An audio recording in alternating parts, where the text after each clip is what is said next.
Ayos mga salamin niya, bay. Mga pastandan. Yes. I guess it. Tapi tayo sila sa salamin. Bakit? Papasok.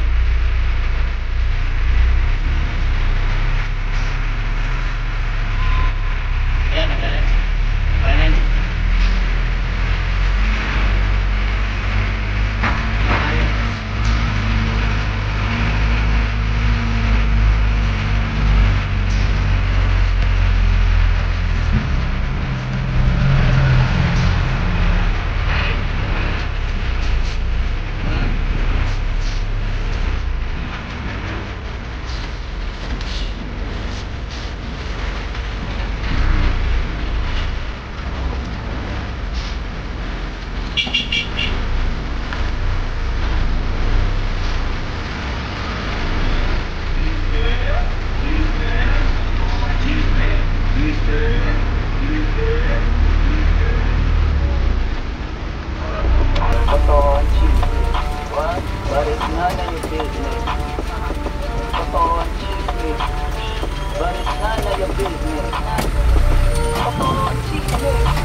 On the beat.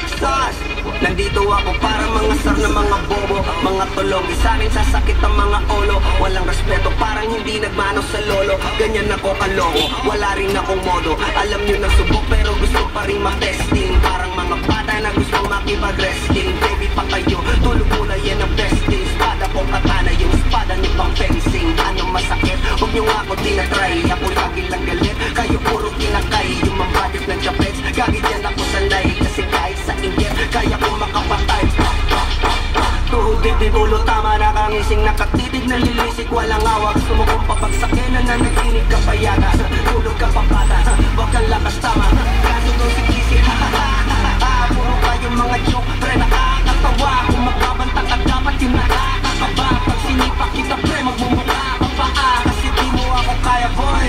Oh, wag ka nang umasa boy. Lalo na pag ako nag-aapoy, di mo ba naaamoy? Kung bakit kanila tinataboy, kung ayaw kanila kasama boy. Kayong mga peking slim shady, may gatas pa sa labi ko. Little baby, pag ako naglabas, basic, mapapasabi ka na lang ng pare, shit's crazy. Ako nga pala yung gagong pinagagalitan mo. Kaso nga lang idolo ako ng kaibigan mo. Hindi mo tong mapipigilan kahit pagsabihan mo. Di makikipag-peace sa'yo kahit na pati na bro. Eto na yung puki ng ina nagwawala.